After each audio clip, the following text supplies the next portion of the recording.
আসসালামু আলাইকুম সুপ্রিয় শিক্ষার্থী, কেমন আছো তোমরা? আশা করি সবাই ভালো আছো। তো এইচএসসি চলতরিতের মতো একটি অধ্যায়ের একটি গুরুত্বপূর্ণ টপিকস হচ্ছে কিরশফের সূত্র, যেটাকে আমরা কারশফের সূত্র বলে থাকি।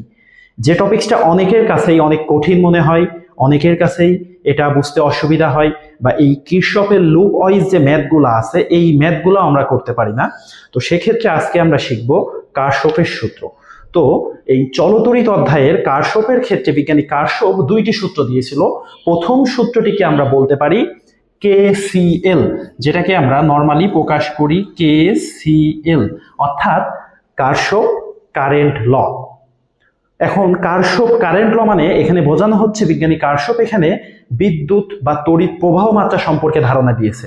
অর্থাৎ সে বলেছে যে কোনো একটি বর্তনীর সংযোগ বিন্দুতে বা নোডে বা জাংশনে বিদ্যুৎ প্রবাহ মাত্রার বীজগণিতিক যোগফল হবে 0। অর্থাৎ এইটাকে আমরা বলতে পারি সামেশন অফ I ইকুয়াল 0। এইটাই হচ্ছে কারশফের সূত্র। ও এইটাকে যদি আমরা একটু ব্রিফ করে লিখি তাহলে এটাকে লেখা যায়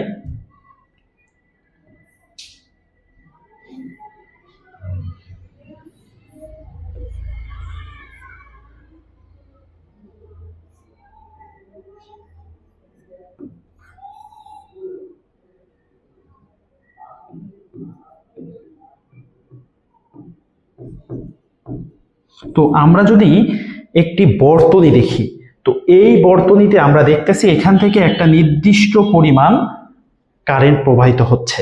তো সেই কারেন্টটা এই রোধের মধ্য দিয়ে যখন যাচ্ছে সেই কারেন্টটাকে আমরা কি বলতে পারি?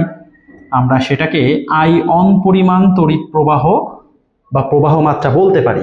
এবং এটার মধ্য দিয়ে সেই আয়ন যখন যাচ্ছে সেই আয়ন কিন্তু দুইটি প্রবাহে বিভাজিত হচ্ছে। সেটা কত?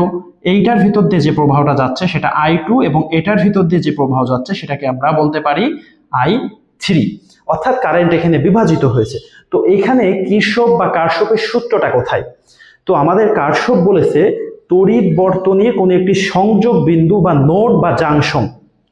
তো একটি জাংশন এখানে আমরা এই বিন্দুটাকে বলতে পারি এর একটি জাংশন বা নোড।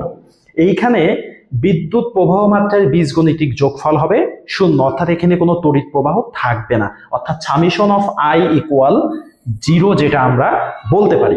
তো কিভাবে এটা হতে পারে? তো আমাদের মনে রাখতে হবে যেই নোড বা জাংশনে তড়িৎ প্রবাহটা ঢুকবে তার জন্য তড়িৎ প্রবাহ হবে I বা পজিটিভ, এবং যেখান থেকে বা ওই বিন্দু থেকে যদি তড়িৎ প্রবাহটা বের হয় তাহলে তার জন্য তড়িৎ প্রবাহ হবে নেগেটিভ। তো এই জাংশনের ক্ষেত্রে আমরা দেখতেছি আয়ন পরিমাণ তড়িৎ প্রবাহ ঢুকতেছে এবং I2 এবং I3 পরিমাণ তড়িৎ প্রবাহ এখান থেকে বের হচ্ছে। অর্থাৎ আয়নের মান হবে পজিটিভ এবং I2 এবং I3 এর মান হবে নেগেটিভ। অর্থাৎ আমরা বলতে পারি ion minus I2 minus I3 equal 0, অর্থাৎ মোট প্রবাহ মাত্রার বীজগণিতিক যোগফল 0। অর্থাৎ এই নোড বা জাংশনে যতটুকু পরিমাণ তড়িৎ প্রবাহ ঢুকতেছে ঠিক ততটুকু পরিমাণ তড়িৎ প্রবাহ কিন্তু আবার বের হয়ে যাচ্ছে। অর্থাৎ এখানে সম্মিলিত যে প্রবাহ মাত্রাটা আছে তার বীজগণিতিক যোগফল হচ্ছে 0। এটাই হচ্ছে কারশফের প্রথম সূত্র।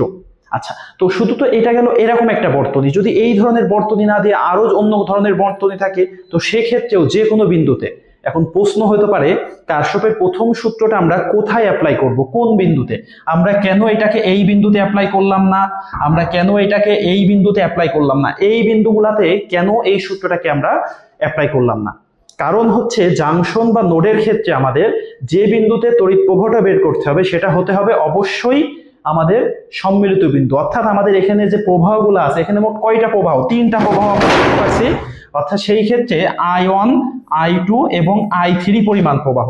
তো তিনটাই আছে কোন বিন্দুতে সংযুক্ত? অবশ্যই এই বিন্দুতে। সেই জন্য আমাদের এই প্রথম সূত্রটা ফেলতে হবে এই আমাদের এই নির্দিষ্ট বিন্দু। সেই বিন্দুর নাম আমরা বলতে পারি A বিন্দু, B বিন্দু, C বিন্দু, যে কোনো বিন্দু হিসাবে আমরা এটাকে বলতে পারি। তো সেই ক্ষেত্রে আমাদের জাংশনের সব কয়টা প্রবাহ যেখানে আছে